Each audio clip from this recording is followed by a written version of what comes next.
What's going on YouTube? This is Jabber Tech, and today we're just going to do a quick overview of the brand new 1030 Plus computer.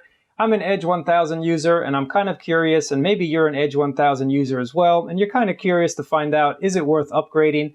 What's the main differences? Now this is not a full review at all, guys. This is sort of like just a first look at the differences between the 1000 and the 1030 Plus. If you have the 1000, you might be looking to upgrade just like I did. So am I happy with my $600 purchase? That's right, the 1030 Plus is $600. But again, the 1000 was not cheap when it came out as well, and I can honestly tell you, this was the best investment that I ever made. I'm someone that likes a lot of information when I ride. I like to know my course history. I like to know just overall where I'm going, my cadence, my speed, everything like that. And having a computer on your bike versus something on your wrist, I think is a lot more enjoyable, but it really depends on you. It depends on your needs and what you're actually looking for. So let's just take a look at the 1030 Plus. You can see the design is a little bit different than the Oreo design of the 1000.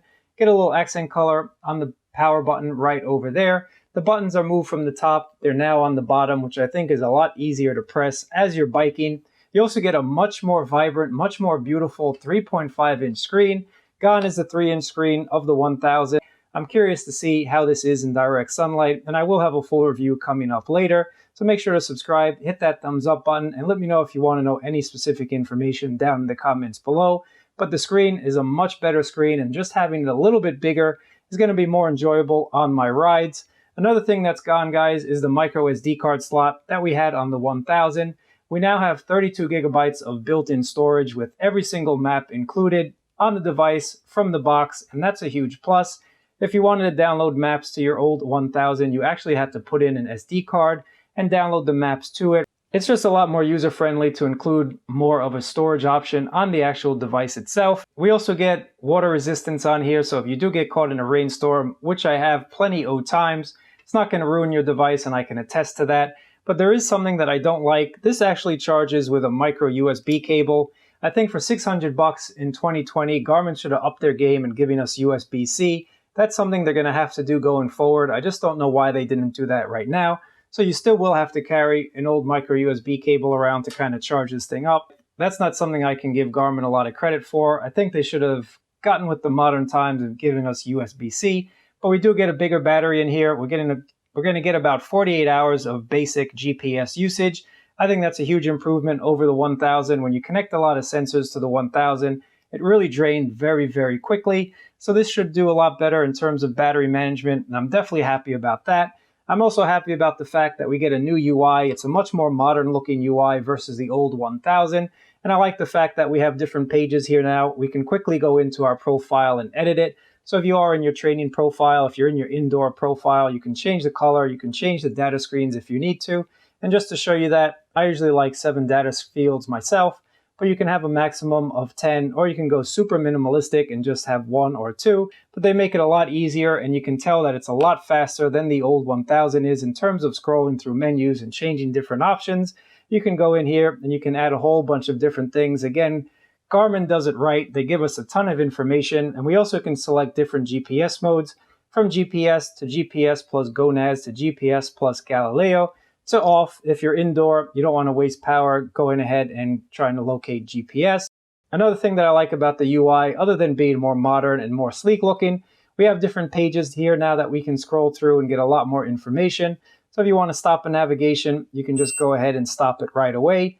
You also have a bike alarm that's built into the 1030 Plus. What this does is, if someone moves your bike, moves the computer as you're inside getting a protein shake, this is going to start beeping and let you know that someone's messing with your device. I think that's a cool feature. You do get daily suggested workouts, which I really like. Now again, I will have to test this for over a week to get the daily workout recommendations, but I think it's a pretty good idea. You don't want to overtrain all the time, and this is a great way to ensure that you don't do that. Go into the next page, you get your smart notifications here if you have a missed call, if you have a text message, and then you also get a dedicated page right for the weather with hourly forecast. This is huge when you're trying to plan your bike ride because, well, you don't want to get caught in that rainstorm if you don't have to. And if you do connect this to Strava, you have different options here for Strava.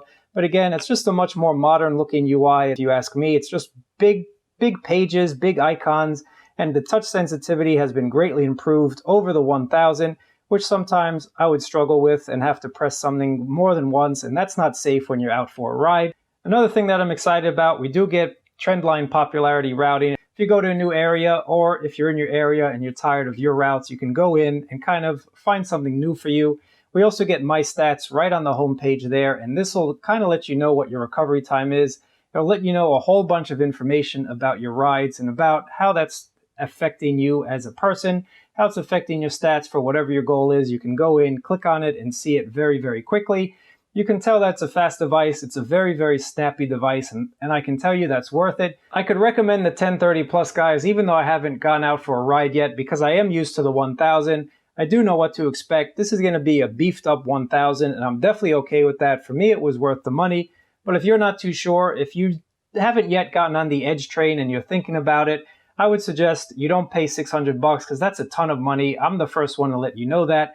I would suggest you go for the 1030. You can get that for about $400, $450, brand new on eBay or brand new somewhere else. But if you want to save some money and you kind of want to see if you actually like it, go for the Edge 1000. This is about $200, $250 on eBay right now, and it's a good entryway. It's a good way to get into the Edge market. It's a good way to see if this is something that you want. And also, if you're not really that into biking and you don't know if you're going to get your $600 out of it, go for the 1000. I still like this device. I think this is going to stay on my mountain bike, and I'm going to put this on my road bike. But let me know what you guys think about these down in the comments below. For me, they're an absolute win. Either one you get. If you want the new modern look, if you want the faster processor, if you want the more sleeker designed Edge 1030 Plus and you have the cash to do so, this is a great device. But if you just want to get into the market, if you want to see how you like it, if you want to see if it's even worth it to you, you can pick one of these bad boys up for about $200 on eBay. And for me, this is a great device for $200. But let me know what you guys think about this down in the comments below. So make sure to subscribe, leave a thumbs up, leave a comment down below, and I'll catch you guys in another video.